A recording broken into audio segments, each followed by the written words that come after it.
Okay. सो हम यहाँ पर अभी आउटलास्ट 2026 के फेज़ 1 का रिज़ल्ट डिस्कस करने वाले, राइट? तो आप लोगों ने इतने सारे जो एंट्रीज थे उसमें से आप लोगों ने रिटन में कितने सेलेक्ट किए थे? रिटन हमारा फर्स्ट राउंड होता है, तो उसमें आप लोगों ने फाइनली रिटन के बाद जो इंटरव्यू के लिए सेलेक्ट किए थे, टोटल कितने थे? 48। 48। ये रिटन में सेलेक्ट हुए थे, राइट? और यानी कि 48 एंट्रीज हमारे पास आई थी फाइनली इंटरव्यू में।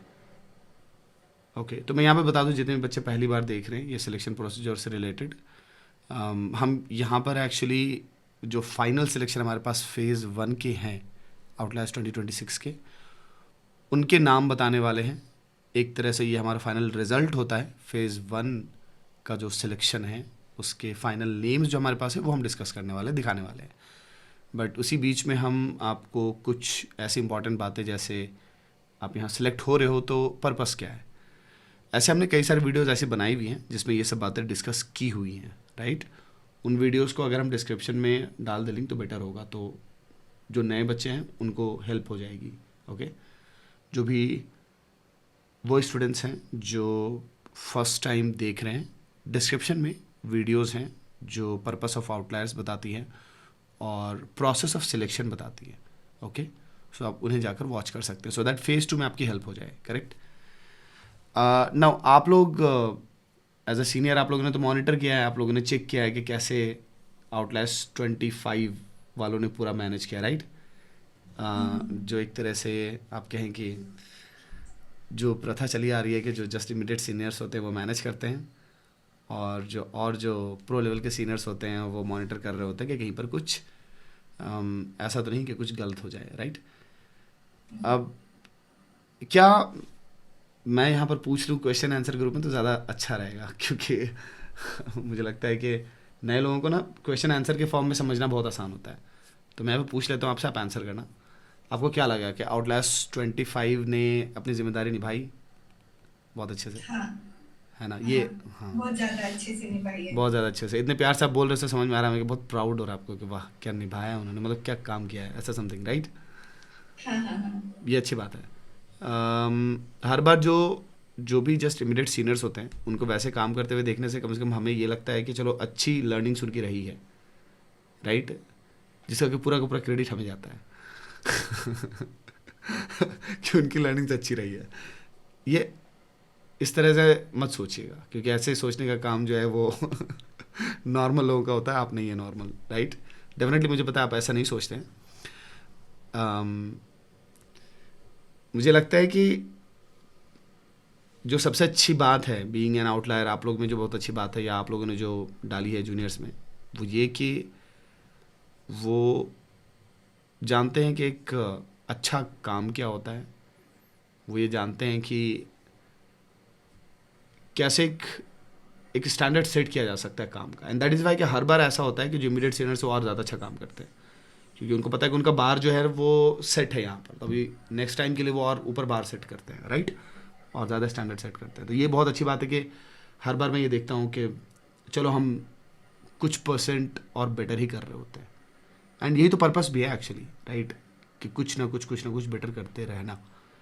लेकिन आप लोग मुझे बताओ कि एग्जैक्टली कि जो प्रोसीजर आपने देखा इस बार जो सिलेक्शन में आपने नंबर्स बताया, ऐसा 48 वो सिलेक्ट हुए थे इंटरव्यूज़ में। तो गैस जितने भी बच्चे देख रहे हैं रिजल्ट के हिसाब से इस वीडियो को देख रहे हैं, 48 सिलेक्शन थे हमारे पास रिटर्न से इंटरव्यू में।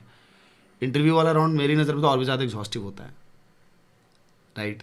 सो आप लोगों ने मॉनिटर किया, आप लोगों को क्या लगा कि पहले से ज़्यादा एग्जॉस्टिव था? कुछ जगह पे ज़्यादा टाइम ले रहे होंगे, है ना? बहुत कई बार क्या होता है कि आप समय देना चाहते हैं, सामने जो भी बैठे रहते हैं स्टूडेंट्स उनको आप टाइम देना चाहते हैं कि ये और कई बार तो और इंटरेक्ट करना चाहते हैं, कई बार तो और सुनना चाहते हैं, राइट?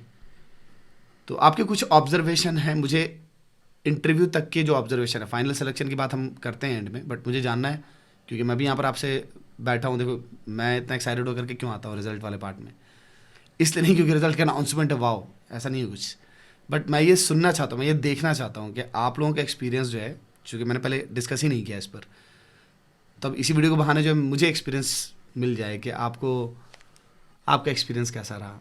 आपको क्या कुछ नया मिला पहले से? आपने इस बार देखा, पहले के प्रोसीजर आपने देखे, पहले के प्रोसेस आपने देखे हैं। ऐसा तो नहीं कि सीनियर्स ने और ज़्यादा टफ क्वेश्चंस पूछे और फिर भी उन्होंने कोप अप कर लिया, समथिंग ऐसा कुछ एक्सपीरियंस अगर है तो बताइए। हाँ, है कुछ? एक एक्सपीरियंस ये था कि जैसे जनरली जब हम इमीडिएट सीनियर्स थे, तो हमने बहुत सारी गलतियाँ की थी। और अब इनको जब हम ऑब्ज़र्व कर रहे थे कि ये कैसे इंटरव्यू ले रहे हैं, तो दिख रहा था कि ये कुछ-कुछ गलतियाँ कर रहे हैं। बट इन्होंने जो अपने आप को इम्प्रूव किया था, वो बहुत फ़ास्ट किया था। लाइक एक इंटरव्यू हुआ, मैंने इनको बोला कि ये 4 पॉइंटर्स का हमेशा ध्यान रखना है, इंटरव्यू लेते वक़्त ये चीज़ों का ध्यान रखते हैं, ताकि सामने वाला इंसान अच्छे से एक्सप्रेस कर पाए। तो नेक्स्ट इंटरव्यू में इन्होंने इतनी अच्छी प्रोग्रेस दिखाई, चारों पॉइंटर्स पे काम कर लिया एक साथ। तो मेरे लिए वो था कि इतनी फास्ट इन्होंने सुना है और प्रोग्रेस की है। हम्म। आई थिंक कि जो एक एनर्जी वाला पार्ट है ना, वो और ज़्यादा ऐसे फास्ट वाली एनर्जी है कि चीज़ों को ग्रास्प बहुत जल्दी कर लेते हैं और उन पर काम और ज़्यादा जल्दी हो जाता है। जैसे ये वाला पार्ट था, या चाहे वो जैसे अभी टेलीग्राम पर हम 14 डेज़ चैलेंज भी कर रहे थे, तो उसमें जो एनर्जी है वो काफ़ी ऐसे इन्फ्लुएंशियल वाली एनर्जी है कि उनको देख कर के और लगता है कि हाँ, हमें भी और अच्छे से मॉनिटर करना है और अच्छे से चीज़ें देखनी है। क्योंकि जब हम ऐसे ऑब्जर्व कर रहे होते हैं उनको, जब हमने खुद चीज़ें ऑब्जर्व करी है या जब वो खुद काम किया, तो हमने एक अलग तरीके से सीखा, हमने एक्सपीरियंस कर करके सीखा है। तो अब जब हम उन्हें मॉनिटर कर रहे होते हैं, तो उसमें जो हमारे एक्सपीरियंस से हम चीज़ें बता रहे होते हैं, उसके बदले में हम और चीज़ें सीख रहे होते हैं कि चीज़ें कैसे मैनेज करनी है। वो और ज़्यादा सिखाने वाला हो जाता है। Good good. तो अच्छी बात है। तो ये ना पार्ट आप ना आपने जो बताया अभी तक, वो बताया जो आउटलायर्स 25 इमीडिएट सीनियर्स है उन्होंने जो मैनेज किया, जो उन्होंने दिखाया कि आपने जो भी पॉइंट्स बताए उन पर उन्होंने फटाफट काम किया और बेटर कर दिया, राइट? आपको जो सिलेक्शंस होने वाले थे आउट ऑफ 48, आपको क्या लगा कि हाँ हमारे पास अब अभी के समय पर आप ये कह सकते हैं कि हाँ जितने भी लोगों को पता चल रहा है आउटलायर्स के बारे में, आउटलायर्स प्रोग्राम के बारे में, जो 48 जो भी पार्टिसिपेंट्स थे, देखिए हम आपने जो भी सिलेक्शन किए हैं, हमारे केस में हम ऐसा नहीं होता कि हम ये कहेंगे कि 31 सेलेक्ट हो गए, फाइनल सिलेक्शन हमारे पास 31 है ना, 31 फाइनल सिलेक्शन है और वो 17 जो थे वो हट गए या छट गए, हम ऐसा तो नहीं बोलते। ना ही जो पहले राउंड में आए इतने सारे और आपने उनमें से 48 को सिलेक्ट किया,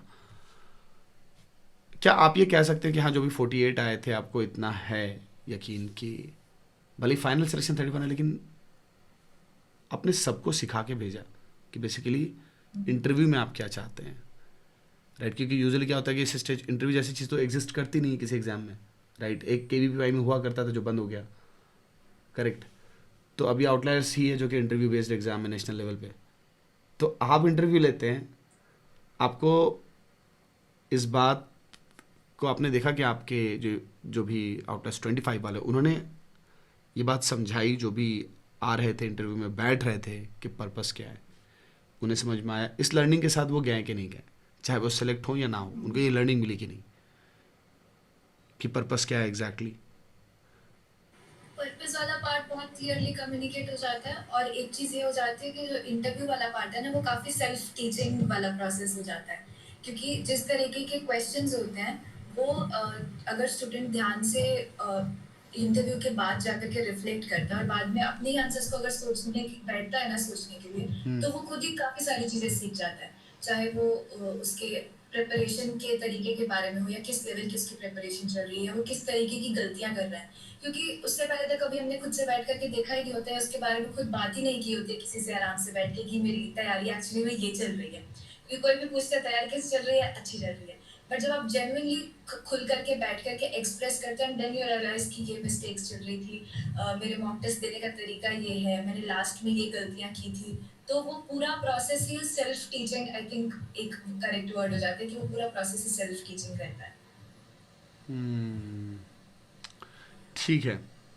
तो हम यही चाहते हैं कि यहाँ पर हमारे ना फाइनल सिलेक्शन के इस वीडियो के थ्रू जो एटलीस्ट उनको बच्चों को ये समझ में आए, सारे पार्टिसिपेंट्स को ये समझ में आए कि हम चाहते थे सैकड़ों बच्चे जिन्होंने पार्टिसिपेट किया सब सीखें कि एक्चुअली ऐसा कुछ नहीं है कि आप फर्स्ट स्टेज में नहीं आए, फर्स्ट फेज़ में नहीं आए, आगे नहीं आ सकते। वो तो ओपन है अपने। इनफैक्ट और हो सकता है कि अगर आप लर्न करने वाले इंसान हैं तो ज़्यादा आसानी से आप सेकंड फेज़ में आ जाएंगे, राइट, अगर आपने उन्हीं कमियों पर अपने काम कर लिया तो। एंड पैरेलली हमारे लिए कहीं से भी ऐसा नहीं है कि फाइनल सिलेक्शन 31 है। जितने भी लोग आए थे सब के लिए हमारी कोशिश होती है कि वो कुछ ना कुछ हमसे सीख करके जाए। फिर सवाल आता है कि फिर आप सबको ही क्यों नहीं सिलेक्ट कर लेते, फिर आपने एक फाइनल सिलेक्शन क्यों निकाला, आप सबको सिलेक्ट कर लेते। अब काफ़ी था, फिर तो रिटन टेस्ट ही काफ़ी था, तो इंटरव्यू लेकर के फाइनल सिलेक्शन क्यों करना। तो मैं अपने तरफ से पहले बता देता हूँ आंसर, फिर आप लोग बताना, क्योंकि मैं क्वेश्चन रख ही रहा हूँ इसलिए क्योंकि मैं चाहता हूँ कि समझो कि ये पूरा प्रोसेस या फिर ये जो फैमिली है, जो कम्युनिटी है आउटलायर्स की, वो एक्चुअली किस लिए है। ये पूरा प्रोसेस ही समझा देता है कि आपका सिलेक्शन यहाँ पर किस लिए हो रहा है, हम आपको कैसा सपोर्ट देने वाला है, ये प्रोसेस समझा देता है। तो अब आप अगर देखें तो बहुत लंबा प्रोसेस होता है, राइट। रिटन एग्ज़ाम्स के लिए पूरी टीम लगती है, मतलब पिछले साल के पूरे सीनियर से फिर आप लोग मॉनिटर कर रहे होते हो, इतने सारे लोग। तो वो चीज़ ये बताती है कि हम कितना डेप्थ में केयर करते हैं। सिलेक्शन आपको इतने लेने हैं, टीम इतनी बड़ी है, राइट। अब देखो ऐसा कुछ नहीं, रिटन पेपर तो कहीं से भी मिल जाता है, बट वो अरेंज किया जाता है साइकोलॉजिकली, तुम लोग अरेंज करते हो, राइट, कि क्या क्या बातें पूछनी है, हर छोटी बड़ी बात का ध्यान रखते हो, फिर उसको आप फिल्टर करते हो कि ये क्वेश्चन क्या बताएगा, ये क्वेश्चन क्या बताएगा। तो केयर बताता है कि जो केयर आप ओवर द ईयर करते हो वो उसी प्रोसेस से दिख जाता है कि कितनी केयर कर रहे हो भाई। देन ओवर द ईयर आप जो सीखते हो कि हम जो कैरेक्टर बिल्ड कर रहे हैं, उस कैरेक्टर का मेन काम है अंडरस्टैंडिंग होना, सोचने वाला बनना, समझने वाला बनना, राइट। तो इस पूरे प्रोसेस में जो टीम वर्क हो रहा है वो तो ये मल्टीपल चीज़ें बता रहा है, उसमें से एक ये भी है कि अंडरस्टैंडिंग होना है। अगर हमें बताया गया कि नहीं ये 4 पॉइंट्स पे काम करना, तो 4 पॉइंट्स पे फटाफट काम करना है, सिंसियरली काम करना है, ठीक है। इसे एक और चीज़ समझ में आती है कि ओवर द ईयर आउटलायर्स में हर एक फेज़ में हम जब भी पिन पॉइंट कर रहे होंगे कि ये डायरेक्शन सही नहीं है तो उस पर काम करना है, राइट। क्योंकि आप जब सही डायरेक्शन में काम करोगे तो डिज़ायर्ड आउटपुट आएंगे। सही डायरेक्शन में काम नहीं करोगे, कितने भी हार्ड वर्क कर लोगे, अब हार्ड वर्किंग बन जाओगे but with output, with result मुश्किल होगा, राइट। एंड फिर जो आपने वो बात बताई कि हाँ 4 पॉइंटर्स पे बोला, उन्होंने वर्क किया, तो वो बताता है कि कैसे वो समझने को तैयार है, वो रिफ्लेक्ट करने को तैयार है। तो पूरे प्रोसेस में आप बिल्ड करते हो ऐसा कैरेक्टर जो हर दिन बैठता है और रिफ्लेक्ट करता है कि अच्छा ऐसा कर रहा था मैं, ये कितना सही है, कितना गलत है ना। तो ये चीज़ें हैं जो तुम्हें खुद से खुद को समझने में हेल्प करती हैं और तुम्हारा कैरेक्टर बिल्ड करती है। तो पूरे प्रोग्राम का पर्पस ही है कि एकेडमिक नॉन एकेडमिक सारी चीज़ों पर बातें करना, नॉन एकेड्स वाला पार्ट जो हमेशा ही वीक रहता है स्टूडेंट्स का और जो लॉन्ग टर्म में बहुत हेल्प करता है उस पर वर्कआउट कराना, एकेड्स वाले पार्ट में ऐसी गाइडेंस देते रहना जिससे कि वो गलतियों से बचे, करेक्ट। तो ऑल इन ऑल आप उनकी जो हेल्प करते हो, मेरी नज़र में देखो कितनी भी फीस ले ली जाए वो कम है। आप जो एफर्ट देते हो मैं जानता हूँ कि कितना पेनफुल होता है वो, और वो दिखेगा लोगों को, समय के साथ दिख भी रहा लोगों को, तभी तो लोग इतना ज़्यादा प्यार से जुड़ते हैं और फिर वो करते भी हैं बाद में। जैसे अभी इमीडिएट सीनियर्स जो है वो कर रहे हैं अपने 2026 वालों के लिए, वैसे 2026 वाले करेंगे 27 वालों के लिए, और ये चीज़ चलती रहेगी, नंबर्स बढ़ते रहेंगे और ज़्यादा स्ट्रॉन्ग कैरेक्टर के लोग बिल्ड होते रहेंगे, बनते रहेंगे, वो और दूसरों को बनाते रहेंगे। अल्टीमेटली हम यही चाहते हैं कि ये होता रहे हमेशा हमेशा के लिए, ठीक है। तो आई होप दैट ये प्रोसेस ही डिफाइन कर देता है, राइट। हर बार हम और एफिशिएंट बनाने की कोशिश करते हैं प्रोसेस को, बट हम कुछ कट डाउन नहीं करते, है ना, कुछ भी कट डाउन नहीं करते हम। जो हमें पता है कि जो इसेंशियल्स हैं वो रहने चाहिए, भले हम ये कोशिश करते हैं कि हाँ सबके टाइम कम लगे, सबके टाइम बहुत कीमती हैं भाई, सभी लोग, सभी आउटलायर्स जो है वो, अच्छी बात क्या है कि सभी अच्छी जगह जाते हैं, राइट। ऐसा होता ही नहीं है मुझे जो सबसे अच्छी बात लगती है, अगर मान लो कि एक जनरल अगर कोचिंग के हिसाब से अगर डिस्कशन हम करें तो आपका सिलेक्शन रेशियो जो है वो 100% नहीं होता, वो समथिंग लाइक 700%, 800% समथिंग कुछ होता है, राइट? क्योंकि मल्टीपल चीज़ों में आप उनको सिखा देते हो, बहुत सारे मल्टी डिमेंशनल लेवल पर आप सिखा देते हो। कॉलेज तो मिल ही जाता है अच्छा, राइट, लेकिन उसके अलावा बहुत सारी चीज़ें वो सीख करके जाते हैं। तो अगर आपसे कहा जाए कि फाइनली आप जो है 31 लोगों के नाम आप बताएं, तो क्या बताने से पहले आप कुछ बोलना चाहेंगे या आप डायरेक्टली अब बताएंगे? आपके हिस्से की सारी बात मैंने कर दी है वैसे, राइट? ये मेरा एक्साइटमेंट लेवल बताता है। ठीक है, आप ऐसे कहना चाहें तो कुछ कहिए, बताइए कुछ और भी ऐसी बात जो पिन पॉइंट करनी है, शायद प्रोसेस से रिलेटेड कुछ बोलना चाहते हैं तो। हाँ, एक पॉइंट था कि जैसे इनको सिखाया गया था कि ये पॉइंटर्स का ध्यान रखना है, वो करना है, वो सेम चीज़ इमीडिएट सीनियर्स ने O26 के लिए भी की थी। जैसे ही रिटन टेस्ट कंप्लीट हो गया था तो इन्होंने प्रॉपर एक वीडियो बनाई थी कि किन चीज़ों का ध्यान रखना होता है जब भी आप पेपर अटेम्प्ट करते हो। तो वो सारी मॉक टेस्ट की स्किल्स जिनका ध्यान रखना होता है वो इन्होंने प्रॉपर समझाई थी एक वीडियो में कि रिटन टेस्ट में चाहे सिलेक्शन हुआ है चाहे नहीं, बट लर्निंग ज़रूर लेके जानी है। तो ये साथ के साथ लर्निंग्स ले भी रहे हैं और दे भी रहे हैं। ये बहुत अच्छी बात। एंड एक्चुअली वो वाला पार्ट उन्होंने पर्सपेक्टिव इससे रखा हुआ था कि रिटन टेस्ट में क्या क्या चीज़ें आप ठीक कर सकते थे, बट अगर कोई स्टूडेंट उसको एक जनरल पर्सपेक्टिव से देखते हैं तो वो सारी की सारी वो स्किल्स थी या वो चीज़ें थी जो कि इन्होंने थ्रू आउट द ईयर अपने एक्सपीरियंस से सीखी थी कि मॉक टेस्ट में किन चीज़ों को सही रखना होता है। तो एक्चुअली वो सारी की सारी मॉक टेस्ट अटेम्प्टिंग वाली स्किल्स थी। ग्रेट, क्या बात है। चलिए अब फटाफट नाम बता दिया जाए। कुछ लोग तो सिर्फ नाम सुनने के लिए आए थे, उनको हमने लास्ट तक रोक के रखा है कि आप पहले तो सुनो, आप पहले के प्रोसेस में होता क्या है, क्योंकि यूजुअली आदत रहती है ना वीडियो को काम की चीज़ों के लिए स्किप कर दो फटाफट, राइट? ठीक है, कोई नहीं, स्किप करके एंड तक पहुँच ही गए होंगे। ओके, सो नाम मैं पढ़ दूँ? नाम पढ़ने की हमें ज़रूरत नहीं है, नाम ढूंढ लेंगे सभी अपना, राइट? आप लोगों ने ऐसा अल्फ़ाबेटिकली तो अरेंज नहीं किया हुआ ना? नहीं नहीं ना? थोड़ी मेहनत करनी पड़ेगी। नहीं, ठीक कर है, देते हैं। हमने कोई स्पेलिंग एरर तो नहीं किया ना? क्योंकि डेफिनेटली अगर मेरा भी नाम अगर गलत लिखा होगा तो थोड़ा सा फील तो हो जाता है गाइस। राइट? मुझे भावेश भी दिख रहे हैं, सही है? हाँ बिल्कुल, भावेश भी है, प्रतीक भी है, श्रेया, वालिनी, आकाश, दक्ष, अनी, पावन, कृष्णा, मोक्ष, अभिनव, प्रथमेश, अंजलि, स्वयंजीत, मान्या, भावेश। भावेश दो तो हैं गाइस, पक्का? हाँ जी, और 2 स्लाइड्स में है रिजल्ट्स, एक ये स्लाइड है और और भी एक हैं। then ये। यस। सो महिर है, बंदी रोजेश है, कृष्णा, स्वस्तिक, धृतिका, गुनगुन, कौशिक, हिमांशु, तनिषा, वेदांत, शौर्य, अरिंदम, अनीक, वंश, अरिजीत। देखो गाइस, मैं कोई शाउट आउट नहीं दे रहा था, मैं स्पेलिंग चेक कर रहा था। मुझे सोच रहा हूँ वाह, मुझे तो लगता है कि शाउट आउट मिल रहा है आज। कोई शाउट आउट नहीं था गाइस, मैं एक्चुअली ताली बजा दे रहा हूँ, अच्छी बात है सिलेक्शन हुआ है। बट देखिए ऐसा कुछ है नहीं कि सिलेक्शन हो गया तो जिम्मेदारियाँ ख़त्म हो गई, अब तो चिल मारना है, ऐसा तो कुछ है नहीं। बट इनफैक्ट मैं ये बोलूँगा कि टफ़ रास्ता चूज़ किया हुआ है आपने, बट डेफिनेटली हाँ, आप इस टफ़ रास्ते से चल करके इतना तो श्योर है कि आप बहुत स्ट्रॉन्ग कैरेक्टर वाले इंसान बनेंगे, हमें पता है, और आपको भी बहुत जल्दी पता चल जाएगा।